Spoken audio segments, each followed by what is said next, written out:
ভারতীয় দালাল, আওয়ামী দালাল, এরা যে এই যে সাংবাদিক বেশে, তারপরে আলোচক বেশে, তারপরে আছে উকিল বেশে, এই দালালদের থেকে আমরা কিভাবে মুক্তি পাবো? স্যারের কাছে আমার এইটাই প্রশ্ন।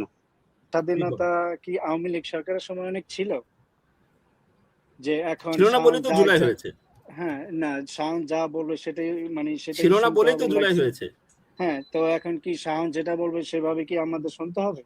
মানে শাওনের বিরুদ্ধে কিছু বলতে হলে তার পার্সোনালিটি হয়ে যাবে? সে কি মানুষের কাতারে পড়ে? আপনি বলেন। যখন এই জাতীয় আসসালামু আলাইকুম। জি, আসসালামু আলাইকুম। আমি প্রশ্ন করতে চাইছিলাম জনাব মেহেদী সাহেবকে।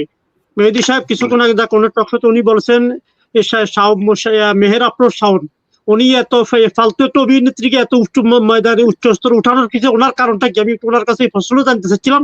দ্বিতীয় প্রশ্ন, আপনি যে জুলাই আন্দোলনে যে মৃত্যু নিয়ে তথ্যটা দিচ্ছেন, আপনার তথ্য সঠিক না। প্রথমত, আপনি যদি জুলাই 24 জুলাই রাস্তাঘাটে যে মানুষগুলো মারা গেছে ওখানে গণতি করলে হাজার লাখ উপরে ছড়াবে, আপনি কিভাবে এটাকে 800 আপনি এটা বলবেন? তৃতীয় প্রশ্ন, আপনি যে জুলাইয়ের সাথে গাদ্দারি করেন, আপনি কিভাবে নিজেকে জুলাই যোদ্ধা দাবি করেন? এগুলো একটু উত্তর দিয়ে যাবেন। ধন্যবাদ।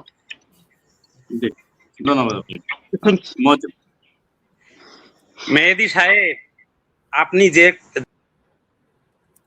কিন্তু বুঝে, মানুষ এত বোকা এখন আর নাই, মানুষ এত বোকা এখন আর নাই। আপনি কার দালালি করছে কিন্তু? অতএব আপনি যে এই যে পরিসংখ্যান দিচ্ছেন, এই পরিসংখ্যান আসলে আপনার ওই আওয়ামী লীগের ফেভারে ব্যক্তিগত আক্রমণ হচ্ছে। আমি প্রশ্ন এটাই করতে চাই যে আপনি যে বলছেন এদেশে বেকার হয়েছে, তারপরে এই যে অর্থনৈতিক ধ্বংস হয়েছে, আপনি যার হয়ে কথা বলছেন না, $94 বিলিয়ন সে পাচার করেছে, তার জন্য এই কাজ হয়েছে। সে গর্ত খুঁড়ে দিয়ে গেছে অর্থনীতির এই যে বাংলাদেশে, তার সাজা ভোগ করছে আমরা। আপনি পরিসংখ্যান, আপনার এই পরিসংখ্যান, এই পরিসংখ্যান আমাদের খোকলা করে দিয়ে গেছে আপনাদের অর্থনীতি। আগামী 15-20 বছরে ওটাই উঠে দাঁড়াবে না।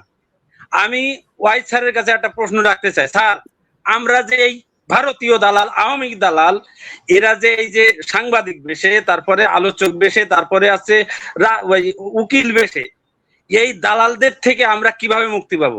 স্যারের কাছে আমার এইটাই প্রশ্ন। বিসমিল্লাহির রহমানির রহিম। সম্মানিত উপস্থিতি, আমরা তো দেশের প্রতি ভালোবাসা আমাদের কতখানি আছে সেটা রাজনৈতিক বিশ্লেষকেরাই ভালো করে বোঝে, আমরা বুঝতে পারি না। যে জুলাইয়ের জন্য আজকে একটা নিরপেক্ষ নির্বাচন হইলো, যে জুলাইয়ের কারণে আমরা আমাদের মানে মুক্তি পেয়েছি, আমরা আমাদের স্বাধীনতার একটা মুক্তি পেয়েছি। কথা বলতে পারতাম না, চায়ের দোকানে আমরা কথা বলতে পারতাম না। একটা মানুষ 10 জন মানুষকে দমিত করে রাখতো, আমাদের কথা বলার স্বাধীনতা ছিল না। সেই জুলাইকে মানে আমরা কৌশলে বারবার ধোকা দিতে চাচ্ছি। কেন ভাই এরকম হচ্ছে? কেন আমাদের এরকম করতেছেন আপনারা? তাহলে দেশের মানুষগুলোকে বারবার কি আপনারা মাথারা এরকম চক্কর দিয়ে ঘুরাবেন? দেশের মানুষের স্বাধীনতা সার্বভৌমত্বের কথা বলতে পারবে না? ধরে নিলাম বাংলাদেশের অবস্থা ভালো নয়, কিন্তু জুলাইয়ের আগে আমরা কথা বলতে পারতাম না, আমাদের বাক স্বাধীনতা কেড়ে নেওয়া হয়েছিল। এটাকে আপনি কোন চোখে দেখবেন? এই প্রসঙ্গে একটু আপনি বলবেন। ধন্যবাদ সবাইকে। ধন্যবাদ। জয়। জি, আসসালামু আলাইকুম আপনাদের সবাইকে। আমি একটু সাইদ মেহেদী ভাইকে একটু বলতে চাচ্ছিলাম যে বাক স্বাধীনতা কি আওয়ামী লীগ সরকারের সময় অনেক ছিল?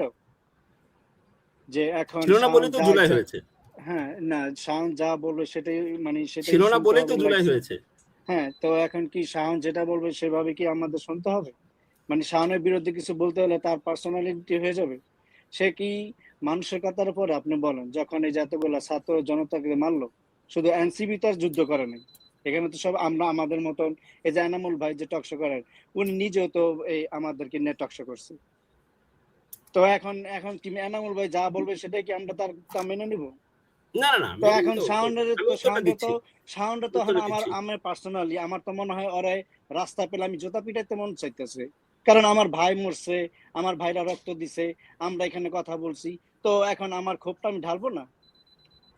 তো আসিফ নজরুল তো একটা ফাতরা লোক, ওনাকে তো আমরা বসাইনি। আপনারা ওই যে রাজনৈতিক দলটা মনে করেন আপনাদের তো চরিত্র ভালো না, বললো যে আমরা অনেক খারাপ মানুষ, আমাদের কথা ঢাইস ভালো না।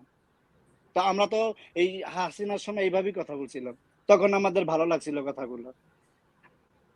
তারপরে যে আপনি যে শহীদের সংখ্যাগুলো বলতেছিলেন, তখন তো আপনার এই যে মাননীয় প্রধানমন্ত্রী 2 দিন আগে যে কথা বলতেছিলেন, সেও তো বলছে যে 1400 না আরো বেশি হবে।